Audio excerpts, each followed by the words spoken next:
You're listening to Female Founders with Claire Bartlett, the podcast that tells you what it is really like to be a female founder in today's world.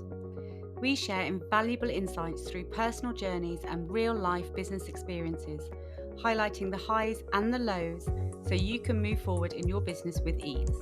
I am passionate to share with you the realities of business and give you the strategies and simple steps you need to truly succeed with your business.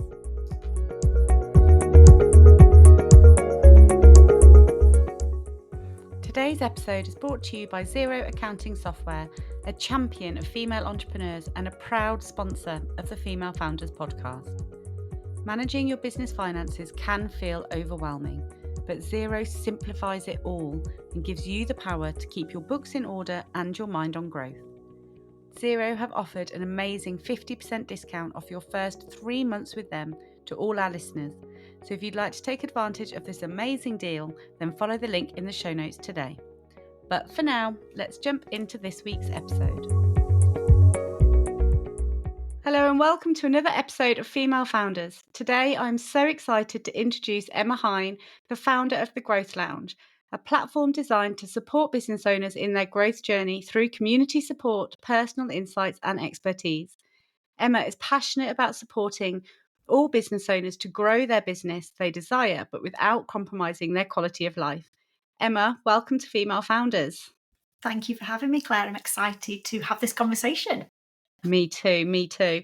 So to get started, I want to jump straight in and ask you if there's a pivotal moment or person in your life that you think sort of put you onto the path of where you are today.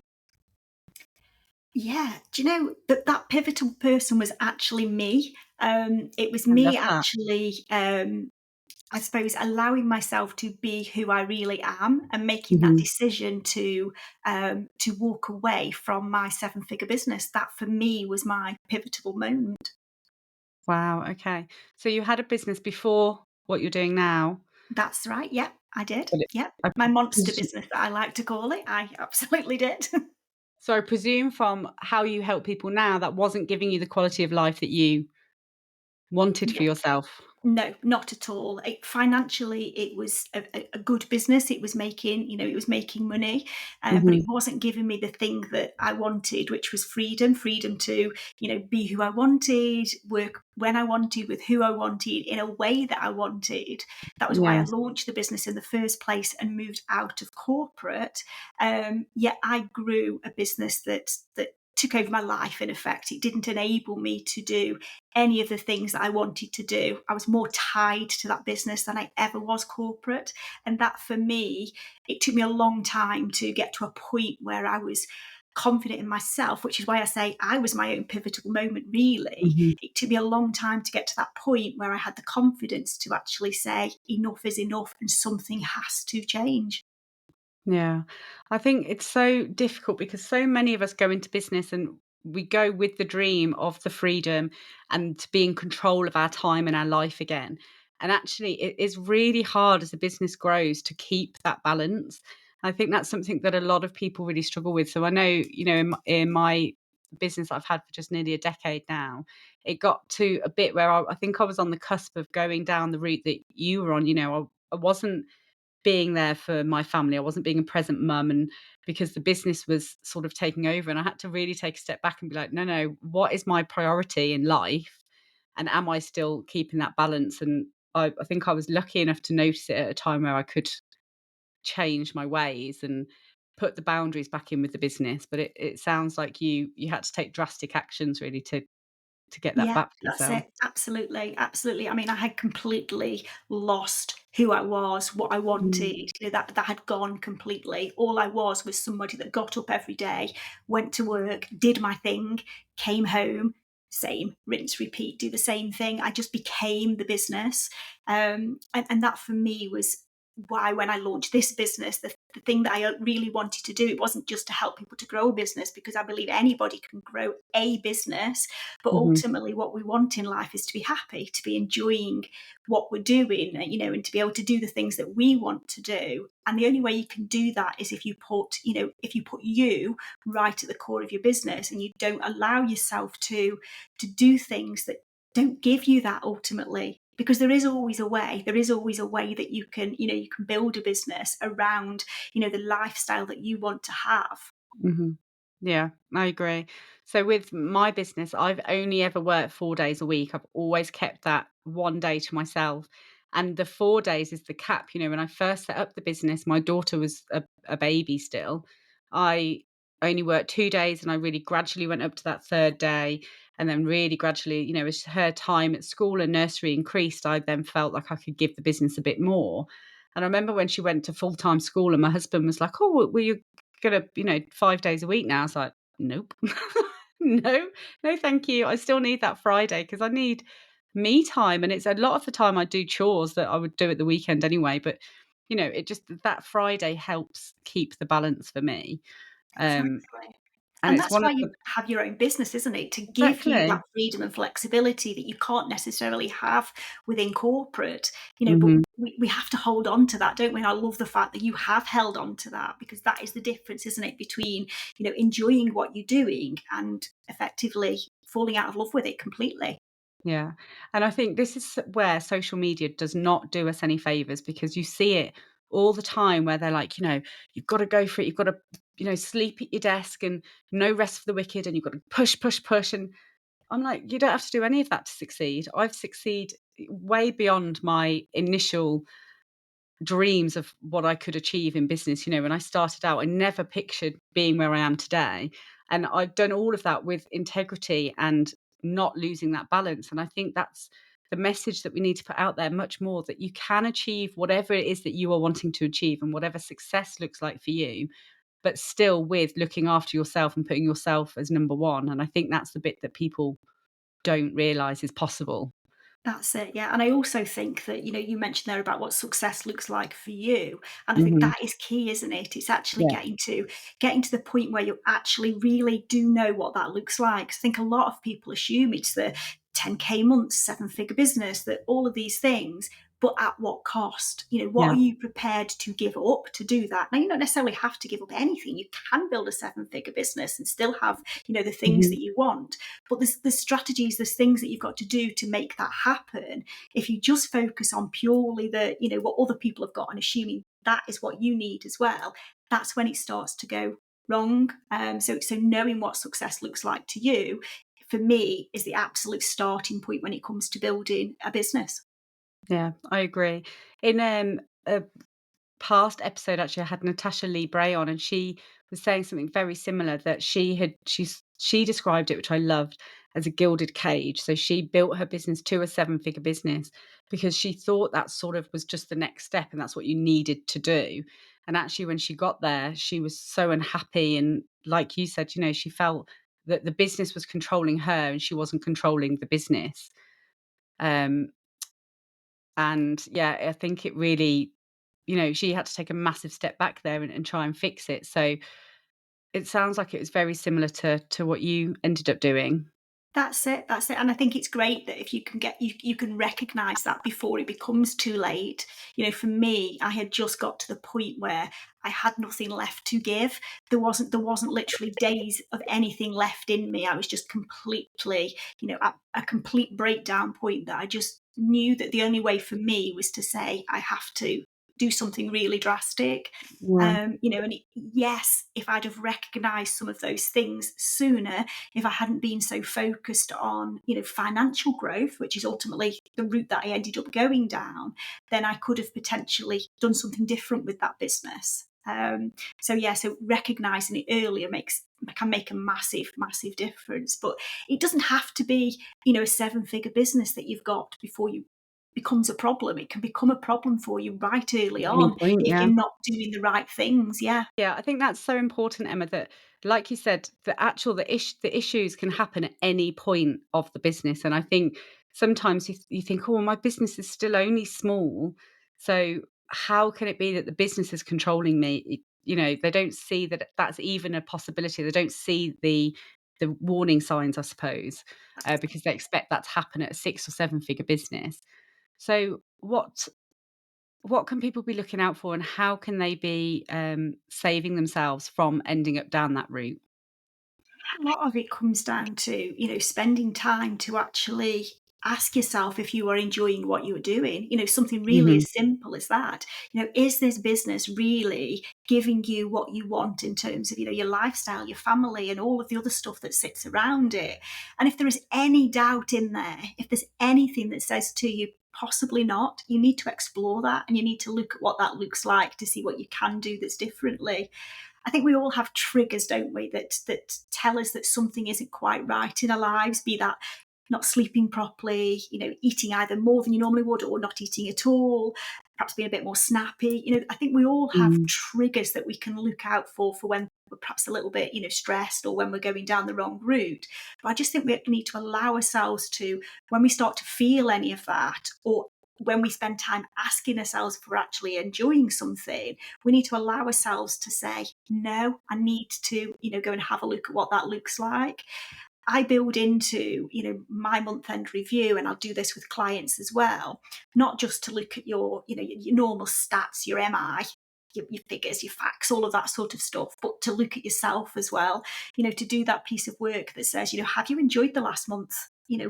How do you feel? Do you still feel as happy in your business as you did a month ago? Because I think we forget that bit, don't we? We forget Yeah. that actually this business is only running because we are doing what we do as owner, CEO, whatever we are within our business.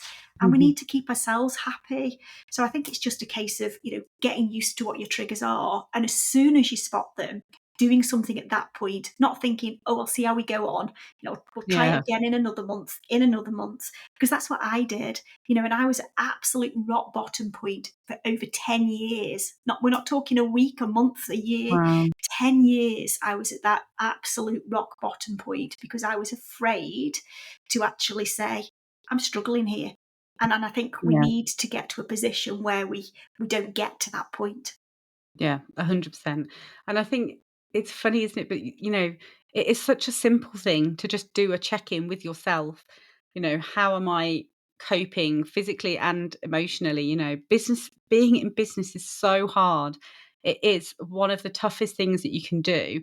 And if you don't have the right, one, support network around yourself, but two, the mental stamina, if you're not in a good place, and you don't go into business, you don't become an entrepreneur to have Sunday night dread and hate waking up in the morning and going to work. You do it because you're passionate about whatever that one thing is. And if you aren't careful, like you say, and if you don't check in with yourself, then you can lose that passion, and then it's all for absolutely nothing, isn't it? So Yeah, yeah, completely. the simple things. So how long ago did you finally, wake up and make that call and change things? It was Christmas 2020. I'd sort of reached that point in like Christmas 2019. Mhm. We were an e-commerce business, by the way, so we were a retail e-commerce business. So our spike was always Christmas. So a lot of Right. things happened after Christmas, the reflection time. So it Mm. actually sort of really started to creep in at the end of 2019. But we what happened in 2020. The whole world turned upside down, didn't it? And, Yeah, and yeah. I joined the spiral with everybody else that went on in that year. But it was Christmas 2020 when we sort of finished for the year, which would have been Christmas Eve. Late on Christmas Eve, we finished for the year. I say for the year, we finished for the day because we only got the day off. And Mm. then it was very much into that sort of, I can't do this. Got to do something about this, and I did. I did something about it. I had no idea what that was going to look like. I had no idea what that meant. The business was myself and my husband. It was the only income into the house. So, whatever we Wow. did, we knew that that was going to have a big impact on the lifestyle that we had built. Not only the one we wanted, but the one we had built. Yeah, yeah. And that must have been, you went through all of those years of struggling with it, and then in one of the toughest times that the entire world has ever seen, where everybody felt incredibly unsafe and insecure, and that was the time that you took that leap. So I think that just kind of shows, I suppose, how strongly you felt like you had to do something and take action quickly, because to make such a drastic change at that point in the world, must have been really daunting for you. I think it was, now I look back, It was, some will say it's crazy. I don't know how to describe it really, but at the time, there was no option for me. It It's was just it was the essential. only choice to do that. There was options to sell the business, to bring people in, to change things. I hadn't got literally another day's worth of give left in me. It needed to Mm, change, and it needed to change quickly. And what we did was the only way to make that happen. And yes, that meant that, ultimately we were, closing the doors on the business. Um, it was the only solution, for me to carry on living. I think that's the right word to use, or to live again, or to find who I was and what I should be doing. And it's the best thing I've ever done. I know it's easy to sit here and say this now, but it's the best thing I have ever done. yeah. You feel like you can breathe again.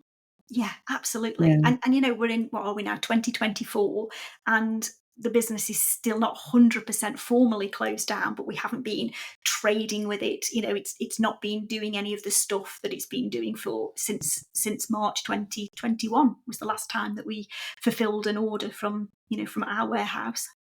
Wow. So, talking about the new business now and how you've turned those life experiences into, the new business and making sure that no one else ever reaches that point. What sort of challenges have you faced now with the growth of this new business? And I suppose making sure that you don't go down that spiral again. Yeah, no, it's been a battle. I think that's the fairest word to use. Mhm. When I came into this like online space, I was already in the online world, but in a completely different capacity.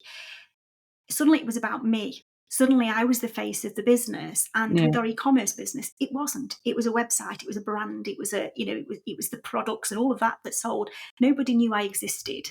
So suddenly, to come into this world, it was about me, and it was about realizing that I'd got to have the confidence, the self belief in me, because what people saw was me. What people were going yeah, to buy was me.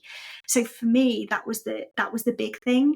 It was, I was pretty lost at the time. I'm going to be 100% honest. I'd got a lot of work to do in terms of, sort of healing myself, I suppose. mm, Um, so yeah, that was the biggest challenge for me, actually moving from a brand, a company brand, into being me and being able to show up as who I am rather than the person that I thought I needed to be. Yet I was yeah, adamant that I was not going back down that route of being somebody that I wasn't, which is the role I played in my other business, put the lipstick on, everything's fine type thing.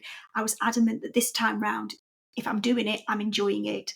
Um, and the money side was always a worry, because in my head it was like, well, is it the money that turned me into the person that didn't enjoy what I was doing? What yeah. exactly was it? I mean, it was me ultimately, not doing the right things from a strategic point of view. But yeah, visibility was definitely my biggest battle at the beginning.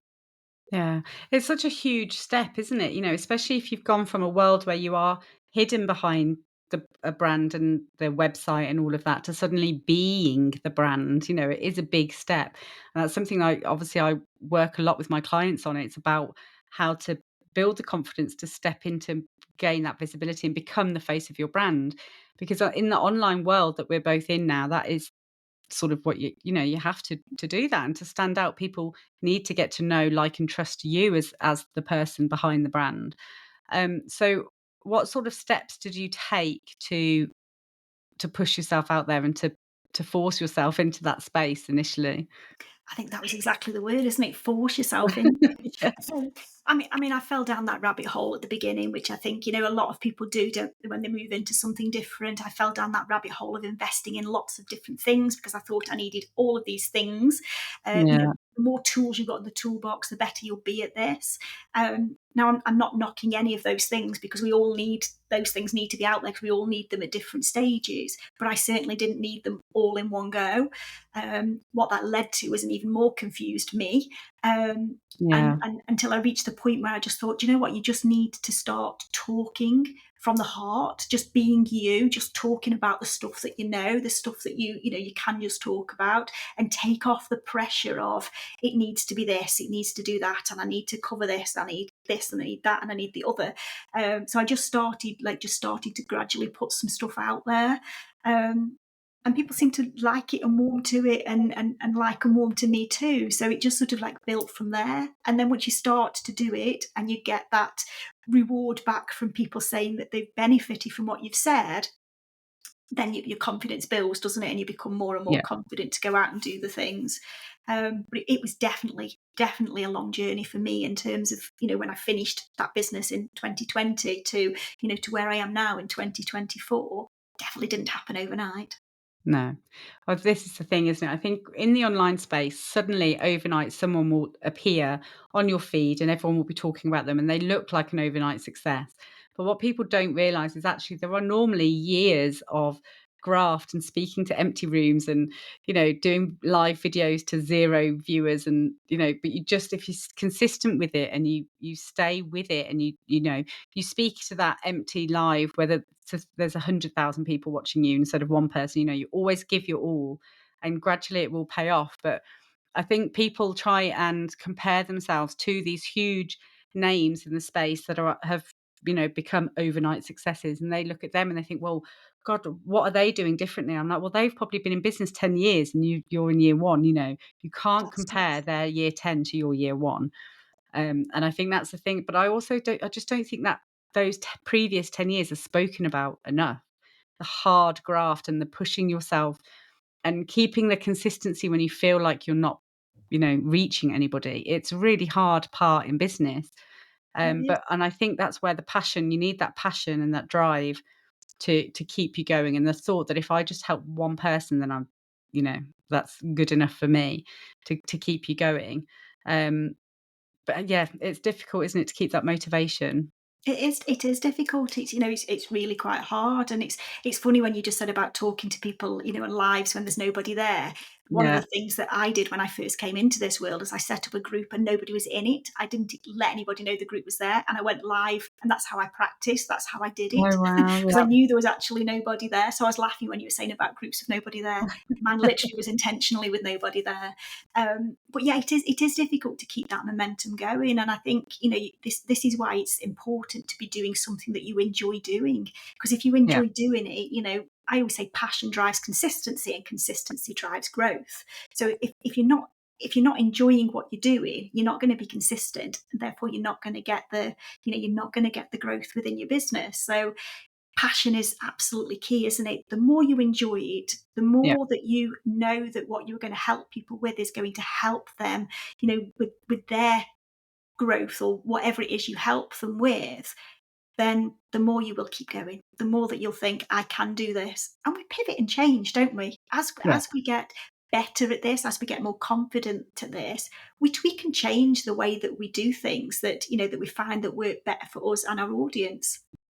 Yeah, 100%. So, we talk about the offerings that you have now and how you support businesses now. Is that how you started out, or like you say, have you pivoted throughout those 4 years to where you are today? Yeah, one of the things, I mean, as I said, when I came into this business, I was determined that everything I did, I would be doing it because I enjoyed doing it, and I felt that it was Mhm. giving the best of me, because the best I can give of me, the more that people are going to get out of me. So I've sort of played with my products and services over the years to find the things that I enjoy doing most. Mhm. And where I'm sitting at now is very much, everything fits in with me being able to give the best of me in a way that I really enjoy doing, and that I know also gives my clients what they need.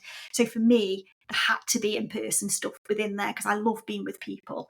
Being in Yeah. a room with people lights me up. So I knew that within my products and services, and also how I do my own marketing, like me going to events and things like that, that had to sit within there.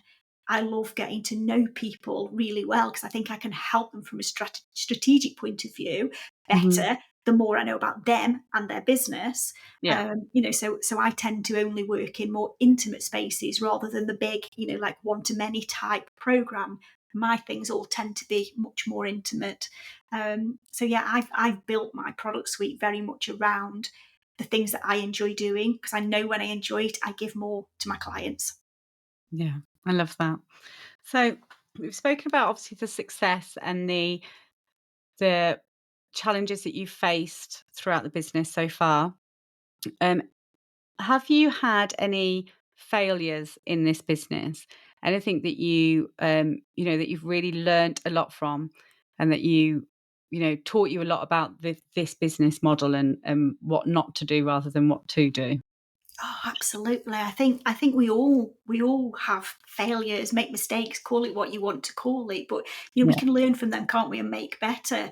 I've put offers out there that have completely flopped. Mhm. I have invested in things that aren't what I need, so they've confused me, even more. Yeah, I've that's a good not one. done things for fear of, I'm not ready to do that, or I don't belong in that room, or all of those sort of things. So I've stopped myself pushing myself beyond my comfort zone on Mhm. numerous occasions, because of self doubt, self trust that I'm going to do the right thing. Yeah. So yeah, there's been loads of things that that I have mistakes that I have made, but I think they're the mistakes that we all make, aren't they? And I think they're really important to make those mistakes. And I don't think it matters how big your business is, how established you are, you're still going to make mistakes, and that's absolutely okay. Once you Yeah. pick yourself back up, get the learning, and move again. Yeah, I think that's the biggest thing though, isn't it? Is how you view these failings. So I don't ever really look at anything as a failure. I just look at it as a learning opportunity. And I've said that a million times, because as long as I can learn something and I can take something away from it, then it can't really be a failure, because it's benefited me still in some way. And I think it's a lot easier for me to say and do that now after so many years of being in business than in the beginning. In those early days, the most minute thing felt like the biggest failure ever, and it was very hard in those early days to brush yourself off and get back up, and even to see a learning in it. You would just see it as an overwhelming, yeah, failure. Mm. So I think that's the biggest thing, that I suppose the takeaway is, if you're in those early days of business, is to not be so hard on yourself and realize that it doesn't matter what size of business you are, you will always have these stumbles, these failures, these learning experiences. Um, and I think you just have more confidence as the business goes on, that you know that you will be able to get back up and it won't be the end of your business. But in those early days, that can be really tough Yeah, to it can, to get through, absolutely. And can't I it? think that there's some onus on the people like us who have been in business for longer to share some of the mistakes we make in our business with our audience, because I think it helps them to feel that they're not alone in those sort of circumstances. Yeah. So, I always share, I'm very open with, with my audience. I mean, don't get me wrong, I don't share literally everything because they think crazy woman sometimes, but I share things with my audience. So if something hasn't gone well, I tell them. I don't just let it disappear. If an offer's not going, it's not selling, I tell people, because I think we Yeah. can all learn and share from that. If you're constantly seeing people look like they've got all of the things and everything is perfect, you're going to more likely think that you're doing something wrong. Mhm. So I think, business owners need to be more open when things aren't going wrong and sharing that with people, but sharing it from a learning perspective. Yeah. Well, obviously, that is the whole reason of this podcast, is to talk about these struggles that we've been faced throughout our business, so we can help other people to understand that everybody does have dark days in business. Everybody does have the days where, they're just not feeling it. There's, failures are happening. They're facing those growth challenges that we all do. And it's never spoken about on social media. It's always, look at me and my six-figure business. Look how amazing I'm doing. And I'm sure that that's genuine where they are at that point, but they've gone through some stuff to get to that point.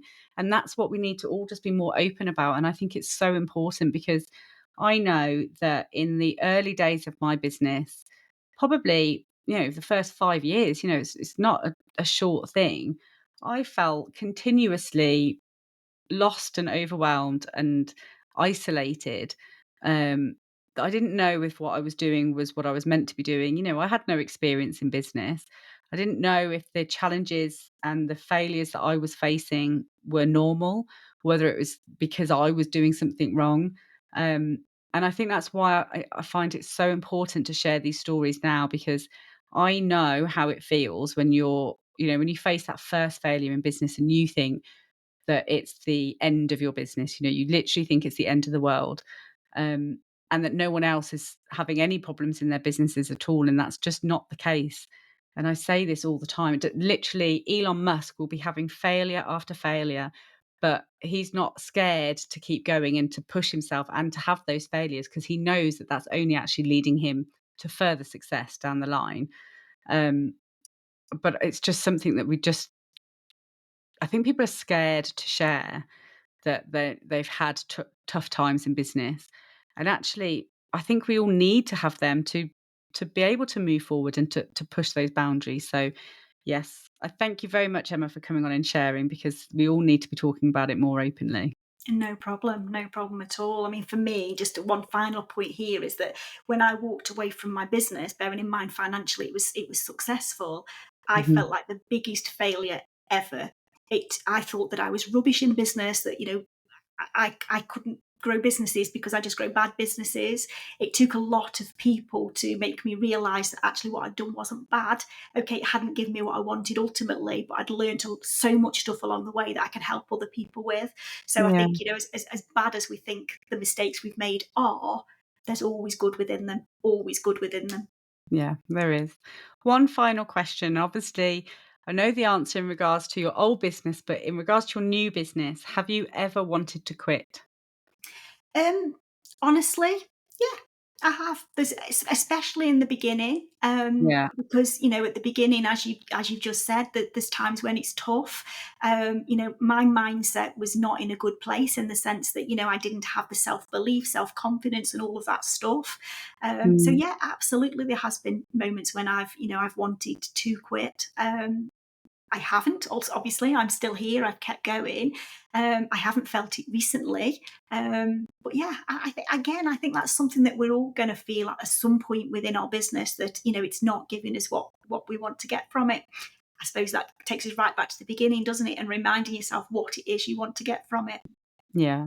Yeah, and I think this is the other thing that, we all have those thoughts every so often. Every single person I think that I've interviewed on this podcast have all said yes to that question. And it just goes to show whether it's, a flippant thought that you have one day when something's just not going quite right, or it's to the level that you were at in your previous business, where you've actually had to take action on it. People will have that thought all the time, and if you at home are thinking, "Oh, I'm in a really bad place at the moment, and I really just want to throw it all away," just sit with it for a moment, give yourself the space, and I always say, get yourself out in silence, go for a walk, or just lock yourself away and really sit with the thought because for me, most of the time now when I have it, it's a really flippant thought. And it's not that I want to quit, it's that I want to quit now. I want to just go and walk away and get a cup of tea and like just have 5 minutes to find my alignment again. And if it's something that's lingering a bit longer, then I think it's something that you really need to consider and take action on. And potentially that action could be coming to see someone like you, Emma, who just helps them actually find that realignment with their business and get that passion back again. So if that is something that they, wanted to learn more about how to work with you, where would they be able to find you? Two places are probably the best places. My website, which is emmahine.co.uk, and over on Instagram, I am Emma Hine. Perfect. Emma, thank you again so much for joining us today. And thank you to the listeners for sticking with us. I hope they found that really inspiring and motivating. And yeah, just thank you so much for your honesty, Emma, and your transparency within the business. It's truly appreciated. And I cannot to wait to speak to you again soon. And I will see the rest of you, all the listeners, next week. Thank you.